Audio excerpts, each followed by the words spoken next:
So yes, it's always great to be here. Thank you for coming to this keynote. I'm sorry I'm not Hadi, but I'll do my best to fit in. He definitely owes me a beer later for that. But it's nice to be able to talk to you twice in one day. So this is a very nice kind of light-hearted talk, no kind of coding deep dives here, no kind of Next.NET framework or anything like that. This is a retrospective on something that I did a couple of years ago with my girlfriend. And it's just a nice, easy way to get you started for the day. So I'm first going to talk about remote working. So who here remote works sometimes, like, even if it's one day a week?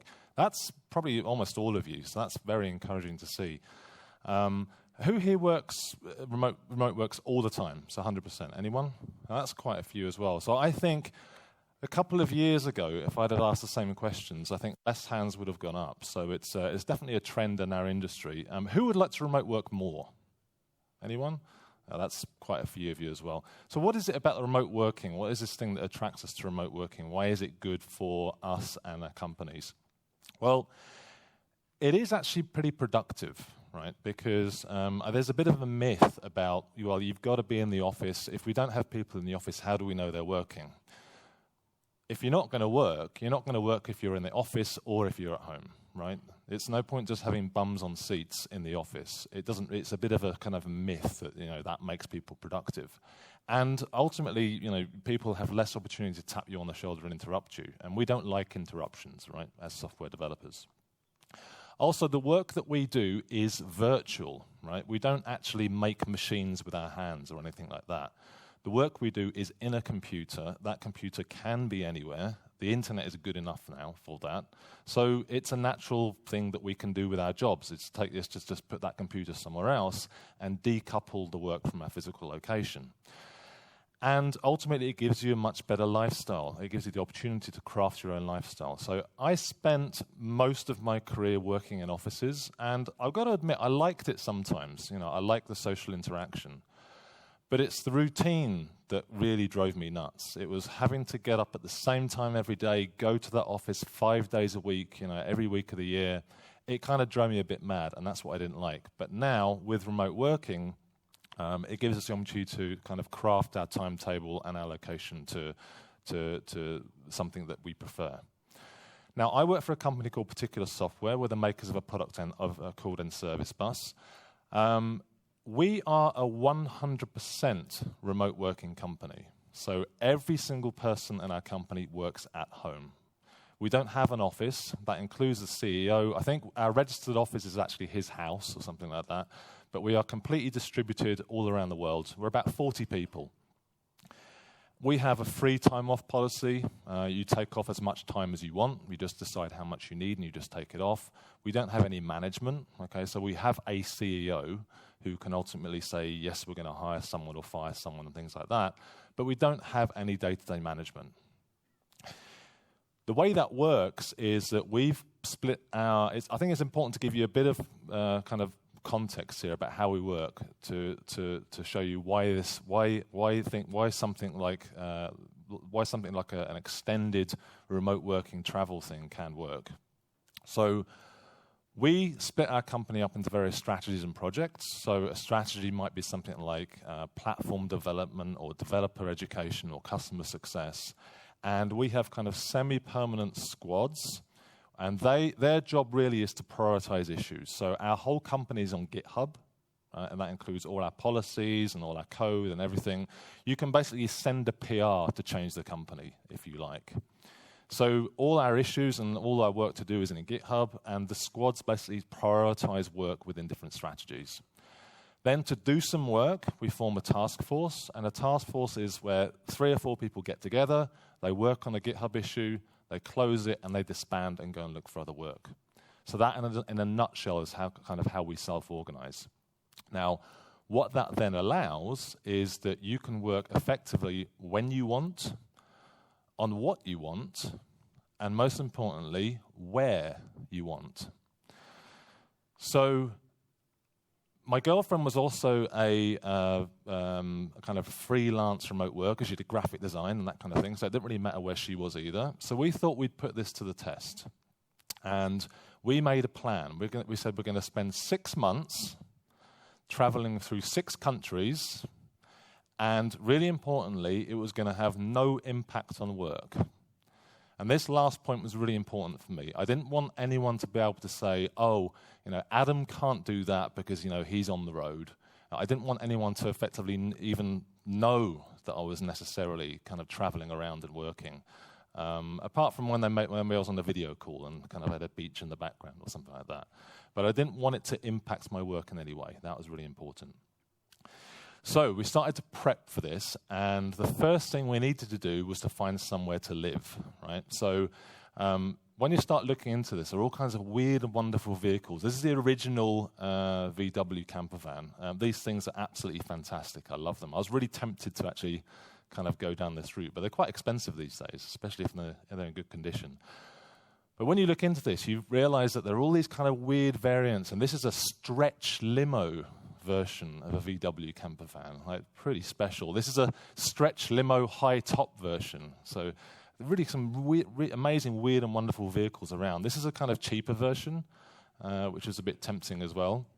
But I thought that probably wouldn't really work.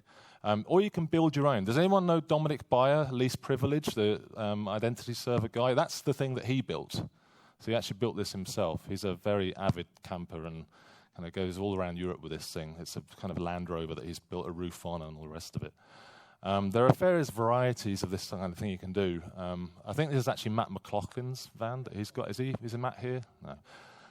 No. Or you can actually go really expensive. This thing costs about €500,000, I think. This is the, what's it called? The Mercedes Zetros.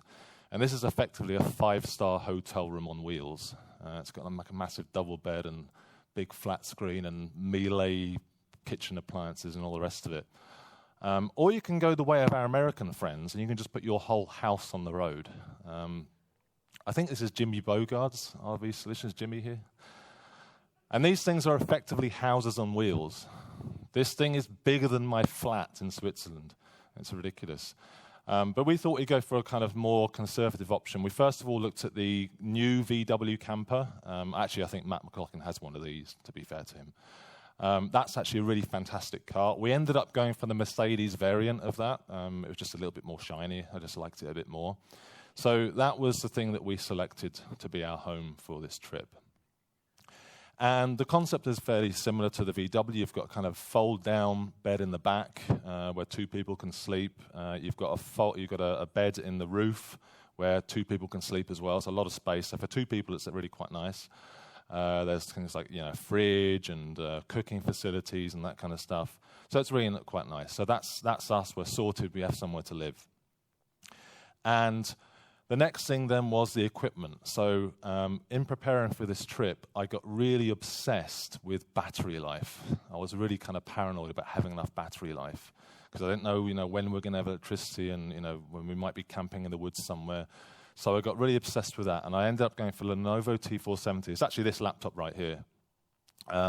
This thing has ridiculous battery life. It has a 24 watt-hour built-in battery and a 72 watt-hour pluggable battery, which gives you about 19 hours of continuous use. It's really crazy. It has 32 gig of RAM, it's pretty good. Terabyte SSD, it's dual core, 4 threads, not the best, but it's not too bad. The screen is not 4K. That's really important. Pixels draw power. It's not touch either, right? Touch draws a lot of power as well. So it's a 1080p non-touch screen. That's deliberate.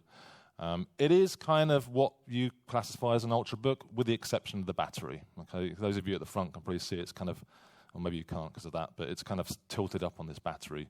That's the price you pay for that extended power. But I didn't stop there. I got really paranoid. I bought this power bank as well. This is a 50,000 milliamp hour power bank. I think it can charge the laptop 3 or 4 times over, something like that. It can charge a typical phone like 50 times. If you're going to fly, don't buy one of these.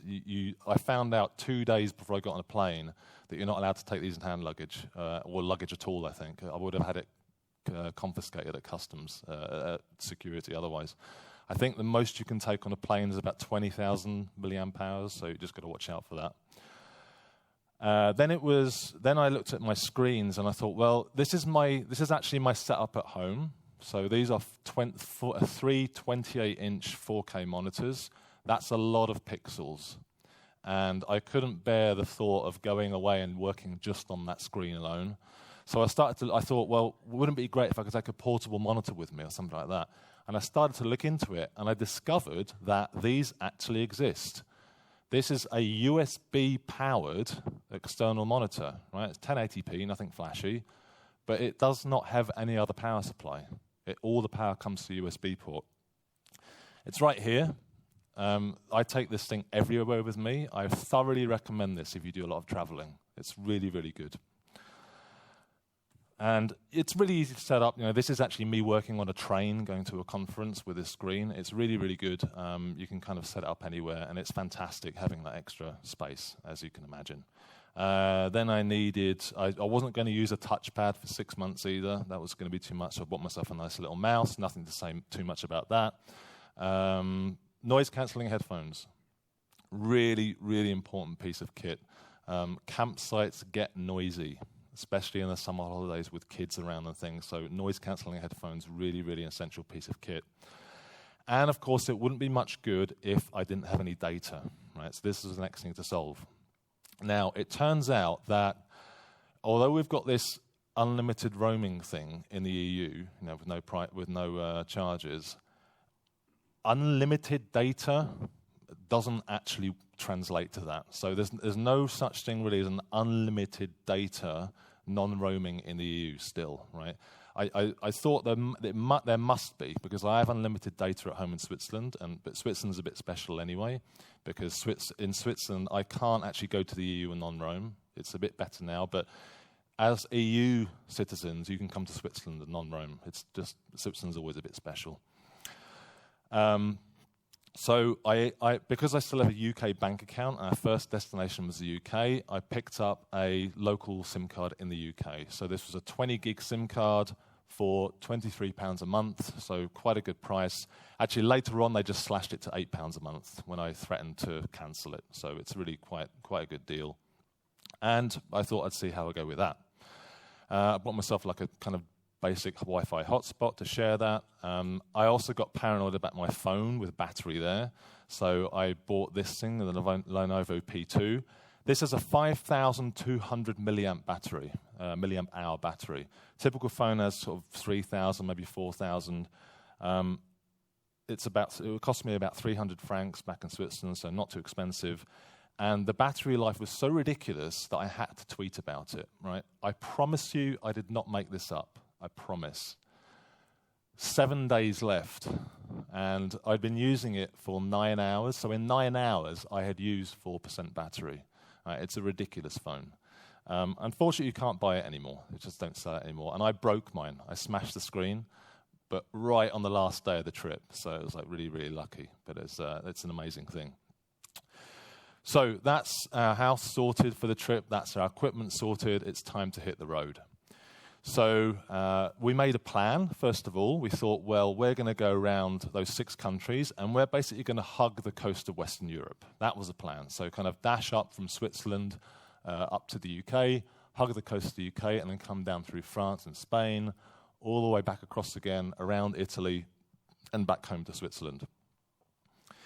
So on the 2nd of May, 2017, we packed all our stuff into the van, put Born to be Wild on the stereo or something like that, and hit the road. And we got as far as Basel and hit a massive traffic jam. But once we got past that, we managed to get into France, and we stopped in Strasbourg for lunch. There happened to be a really good beer store just opposite the restaurant. If you ever go to Strasbourg, I thoroughly recommend it. Really, really good place. And then we went through the tunnel and over to my mum's place just near London. I'm originally from the UK, even though I live in Switzerland now. And this is where we kind of unpacked the van and repacked the van and got ourselves sorted for the rest of the trip. Now, I speak at a lot of conferences. You may have seen me speak at DevConf before, and that was part of not letting this trip get in the way of my job. It's kind of part of my job. So I was determined to keep speaking at conferences as I was traveling around. And we then went over to Bristol, and I spoke at my first conference of the trip, which was DDD Southwest. And at this point, we were still staying in hotels. We hadn't really kind of got into didn't really felt like we got into the code on the road thing yet in the van. But when we got down to Cornwall, in the southwest of England, we stopped at a beautiful place called Perranporth in Cornwall, and this is where we actually started to code on the road. So this is me and the first campsite we ever stayed in, actually trying this out for real and seeing how it works. And you can see there I've got my cup of tea, as an Englishman, that's natural, that's part of it. And one of the things that I started to discover was that I was kind of rediscovering my own country, right? Because I'd never really traveled that much around the UK before. But going back there now, I was kind of rediscovering things. And I discovered that you can actually go down to the beach in Cornwall, pick mussels off the beach. We just saw these things. We thought, well, they actually look fairly tasty. Why don't we fill up a bucket with these things? And as you can see, kind of typical English weather on this day. But we filled up a bucket of these things, and it was and we took them back, cooked them up in the van, and they were fantastic. So it was really kind of like it was something I didn't expect, that I would actually go back and rediscover my own country and discover these things that I didn't think were kind of, this seemed too exotic to be doing in England, just down the road from where I grew up. And at this point, we were getting fully into our work. This is just like kind of typical day at the office, if you like. So, there's my girlfriend working on her graphic design stuff. There's me doing my particular software stuff. And it was working out pretty well, but we were starting to get a bit of data contention. So, I was on a lot of video calls, Zoom calls. She was downloading, uploading like huge graphics and things like that. And we decided that, well, this one SIM card wasn't really enough. I kept on having to tell her, don't do that stuff right now. I've got a call, and vice versa. And it was a little bit, it wasn't that great. So I popped down to the local Vodafone shop, and I managed to find an even better deal. This is 50 gig for £27 a month. Really, really good deal. And that kind of sorted that out. But that sorted the data out. But that van is a bit small, right? It's actually quite small for two people. And I've got to tell you, in that first 2 or 3 weeks, there were some heated conversations, shall we say, around the logistics of just living in that little space of all our luggage and all our stuff and having to move stuff around and make space for each other. So I decided to invest in what I now refer to as the life-saving tent. So this little tent down here was a lifesaver. Whenever we stopped anywhere and we said we're going to stay here for a week or a few days or something like that, we immediately put our luggage into this tent, and that just kind of cleared the van for us and just gave us a load of space. This is basic camping stuff. We were real novices right at the beginning. We really had no idea, but we were forced to learn quickly. Another thing I soon realized is it's not very nice to be coding in your van at an angle like this, because a lot of campsites they kind of vary in quality. Some of them are a bit kind of like on a slight hill and a little bit bumpy. So leveling ramps are really important. You want to have a nice horizontal working space, and to sleep in as well, obviously. So we'd spent a bit of time in Cornwall in the southwest, but we wanted to move on. So we went a bit further up the coast. We went up to Wales. I don't know if you know much about Wales, this kind of weird western part of just west of England. But they have their own language. There is a Welsh language. I don't understand a word of it. But it's a weird language. They don't really like to use vowels. Right? Twindlings does not have any vowels in it. This means twins, apparently, in Welsh. They also like really long words. This is the name of a place in Wales. It's the longest place name in the UK. I'm not even going to try and say it because I can't. But when I was researching this, I realized that being a weatherman in the UK, or the weatherwoman, weather person in the UK, is a really difficult job. Imagine if on that map behind you, someone decided to troll you and put this place name on the map to force you to say it. This actually happened. This happened to this guy. but he completely nailed it. See for yourself. Now today we had a big contrast in temperature across the UK, just 12 degrees over coastal parts of eastern England with cloudy skies, but in the sunshine in northwest Wales at RAF Mona, just up the road from Llanfair Pwllgwyn, Gellgorgera Cwndrobwll, Llantysilio Gogogoch, the temperature got to 21 Celsius at 70 in Fahrenheit. So kudos to Liam Dutton. He absolutely nailed it. It's definitely not a job that I could do. So then we moved on in Wales, and we end up in a place called, this is a place name as well. It's called, you pronounce it Munt, right? That's an actual place in Wales. We pulled up in this place in Wales, and we pulled up on our campsite, and I suddenly realized that there is no Wi-Fi there's no cellular reception at all, just no coverage at all. So I thought, well, this isn't really going to work. I kind of wandered around the campsite for a while with my laptop and my Wi-Fi hotspot looking for a signal, and I found a little bit of signal just outside the toilets. So I sat on the wall outside the toilets for a couple of hours, did a bit of work, got some funny looks as well. But then I knew that I had a meeting the next morning, and I thought, well, the only way I can make this work is if I get up in the morning, jump in the van, drive until I find a signal, have the meeting, and then drive back. So that's what I did. Luckily, I didn't have to drive too far. It was about 10 minutes away. But when I got back to the campsite, I thought, well, this isn't really going to work. We want to stay here for a few days or maybe a week. I can't keep driving to every meeting that I have. So I did a bit of research, and I found this website by Ofcom. Ofcom is a kind of independent telecoms watchdog in the UK. They have this fantastic website. Each of these squares is 100 meters to a side, so it's very detailed. And white means no coverage. Light green means kind of, 2G, Edge, GPRS are quite useless. And then the dark green is kind of like good coverage, at least 3G, H+ or 4G. And it turns out that our campsite was right there, right in the middle of the white spot, so that's why we had no reception. And then I traced the route that I drove that morning, and it turns out that I drove down this road here, through the light area, and I found a 3G connection just about there, and that's where I stopped to have my meeting. So that kind of proved that this map was actually saying the right thing. It was actually quite accurate.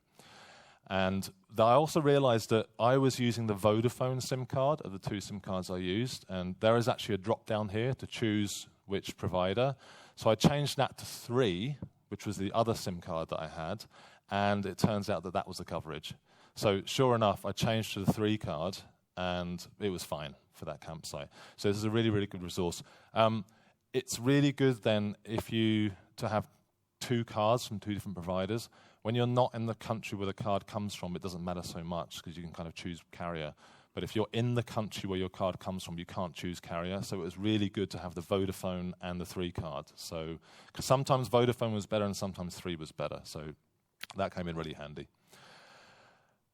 Before long, we found ourselves, we'd gone through Wales, we'd gone over to Western Ireland, and we were getting quite confident by this stage. We thought, well, we've got this worked out now. We know how to kind of work on the road. We know how to handle the connections and all the rest of it. And so far, the whole thing about not interfering with work had actually worked out quite well. Right? There was one time, I think it was when we were somewhere in Devon, somewhere in the southwest of England, where we were driving through a national park, and I had a meeting coming up, and I think it was half an hour to go to the meeting, and there was no coverage whatsoever.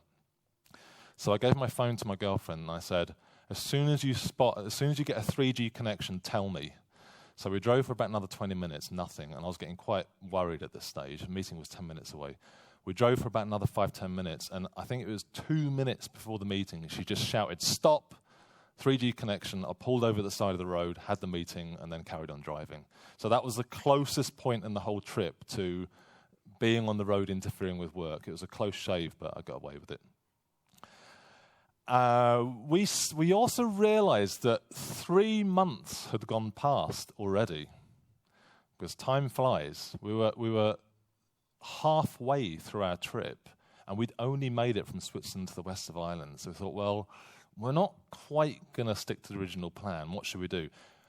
One thing that made it easy for us was that the weather, in the UK, and Ireland was patchy at best. We had a bit of nice weather, but we had a lot of rain as well. So we thought, we want some nice hot weather. So we thought, all right, let's just go down south. We packed our stuff up, and we managed to get all the way down to the middle of France in one day. We stayed somewhere overnight, and then we ended up going down to the Basque country area around southwest France and northern Spain. Spent about a month there, chilling out on the beach. Beautiful place to stay for a while. Then we headed down over to Portugal, spent about a month just somewhere near north of Lisbon. Went down to the south, spent about a month there. And then we suddenly realized that 7 months had gone by. We had actually overrun our original plan by 1 month. We were 7 months into the trip, and we thought, well, it's probably time to start heading in the direction of home. Not least because the ski season was starting, and I'm quite a keen snowboarder. So we made a mad dash all the way back across Europe, stopped in a couple of places on the way, and then we stopped in Geneva for one night and stayed near the lake, and then headed home back to Switzerland and back to the mountains. And that was the trip done. So we didn't quite stick to the original plan. Unfortunately, we missed out Italy altogether, but that's something for another time. That's a nice country to visit all in its own right. Now, as I said, I did not want this to really interfere with my speaking schedule. I do like to go and speak at conferences. And in fact, the one in Bristol at the beginning of the trip was the only one where it was actually on the way round. The others I had to fly out to, especially. So just after that, I actually flew to St. Petersburg for a conference called .next.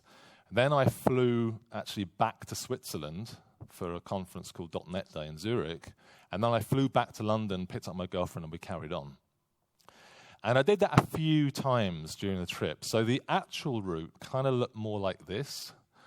There's a fair bit of flying around. I don't know if any of you remember a talk that I did at DevConf 2 years ago in 2017. I did a talk about .NET Standard. And this is actually me flying back for DevConf that year. So I flew from Bordeaux in France and flew via Amsterdam and came across for DevConf. So kind of messed up the whole route a little bit, but yeah, it was still good. It was good to carry on speaking. And I don't know if you've heard this phrase: plans are worthless, but planning is everything. If you ever do this kind of thing, don't worry about tearing up the plans. Just go with the flow. It didn't really bother us at all. It's good to have the plan, to think about where you want to go, but just make it up as you go along. It's fine. The final stats. Well, we spent not 6, but we spent 7 months on the road in the end. We drove for 13,500 kilometers. We visited not 6, but 5 countries. Italy's going to have to wait for another time. And we used over 0.5 terabyte of data between us. So in terms of data, I think that the minimum you need probably is about 20 gig a month. And this is for a kind of typical software development job with a few video calls here and there. But with 20 gig, you've really got to be very frugal indeed. You've got to make sure all your automatic updates are switched off. I even switched off telemetry, sending back stats and things like that from apps. You've got to switch off HD for video calls, that kind of thing. You've got to be really, really careful. If you've got 30 gig, you can kind of relax. 30 gig is kind of stress-free. You don't have to worry about that too much. 50 gig, is more than enough. We're even streaming some things and things like that every now and then. And this is per person, by the way. This is per person. We ended up getting a second 50 gig card, so we ended up with two 50 gig cards and one 20 gig card. The 20 gig one's kind of surplus to requirements, really. The two 50 gig ones were enough. So that's and it wasn't expensive either. So 50 gig is a good solution. Forget about campsite Wi-Fi. Right? Campsites do advertise free Wi-Fi and things like that. It's absolutely useless. It's a joke. Just forget about it. You can't rely on it. Make sure you've got your own data sorted out. Unlimited roaming, as I said, forget about it. There's always something which stops you from doing it. Like it detects tethering and then blocks the connection if you're tethering, or you can forget about pay as you go. You've got to have a contract. There's always something in there which stops you actually doing unlimited roaming. But as I said, 50 gigs more than enough, so it's not really a problem. Multiple SIMs, really, really useful. Thoroughly recommend having 2 different SIMs, especially 2 different carriers if you're in the country where you bought the SIMs. And 4G, H+, we usually had at least 3G. We probably most of the time had H+, and we sometimes had 4G. 3G is enough, okay? So 3G is enough for video calls. It's absolutely fine. If you're doing something like a Visual Studio update, it's not so great, but they can be about 1 gig or 2 as well, so you've got to watch out for the actual usage there as well. In terms of our kind of rent, so the money we had to pay, this is in Swiss francs because I live in Switzerland, but camping we were spending about 900 francs a month. Data was about 100 francs a month, which is about 1,000 francs in total, so what's that, about 4,000 zloty.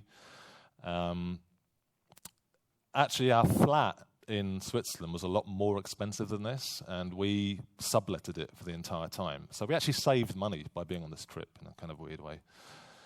What did we learn? Well, in terms of setting yourselves up, right, your utilities, there are really 2 things you need to worry about. It's data and electricity. So data, get yourself good SIM cards. Electricity didn't turn out to be that much of a problem, actually. So the power bank I had came in handy a couple of times, but we spent most of the time in campsites, and in campsites you can just plug the van in, and we've got sockets inside the van for laptops, so it works out quite well. But it kind of did mean we didn't do so much kind of wild camping. You didn't just go off into the forest and find somewhere to camp so much. We did it a couple of times, but because we had this need for power and we needed to work, we kind of tended to stick to campsites. And once you've got that sorted, those are the 2 pillars you need, and kind of everything else just kind of falls into place. If you can work, you can get money, and then you can buy stuff, and you can buy your food, and kind of everything works out. That was the easy part. The hard part was more the social aspects. It was more the living together in that little space, which was hard to work out. So as I said at the beginning, we had problems because of just the logistics of having all that stuff in that little van. The tent kind of saved us from that. But no matter how much you like each other, if you're going to spend months and months together in a little space like that, there are things that you have to work out. So for instance, especially when we're in the warmer parts of Europe, one of us would kind of work inside the van, and one of us would work outside the van on the table, which is quite nice when it was sunny and warm. Or we'd make a plan at the beginning of the week, and we'd say, well, okay, this day I'll work in the van, this day you go to an internet cafe or go somewhere else. And it's good to just give each other that space. You just need a bit of your own personal space every now and then. And that was the harder part to work out. But in the end, we got it right, and it kind of worked fairly well for us. So until next time, well, this is the question, would we do it again? We had some fantastic experiences here, traveling all around Europe. It was a great thing to do. And we have done it again. So in 2018, we did a few shorter trips. I've just got back from 10 weeks going around Scandinavia, so Denmark, Sweden, Norway, Finland, and even up to Svalbard, which is halfway to the North Pole. That was a really amazing experience. And if this is something that you are interested in doing, and if you're in a position to do it, I do recommend it. It's not for everyone. It has its challenges, but if you're in a position to do this and you think it's something you might want to do, then I would unreservedly recommend it. It was a fantastic experience, and I'm looking forward to see what next year brings, because I'm going to try and do the same thing again somewhere. So looking forward to doing this many times again. So that kind of brings me towards the end. I've raced through this, so we're going to have a much longer break than expected. But I'm sure you won't complain too much about that. I'm sure there's a great coffee out there, and I think I'm not sure that everyone is here who bought a ticket, so I'm sure the party was very good last night. So for those who aren't here, then I guess they can come and enjoy the rest of the day. But I hope you've enjoyed listening to this. I hope it's been interesting for you. I'm going to be around for the rest of the conference. I've got a talk later on today as well. So if you want to ask me more stuff about this that I haven't already covered in the talk, then do by all means grab me and ask me. So I hope you enjoy day 2 of DevConf, and I will see you around in the conference. Thank you very much.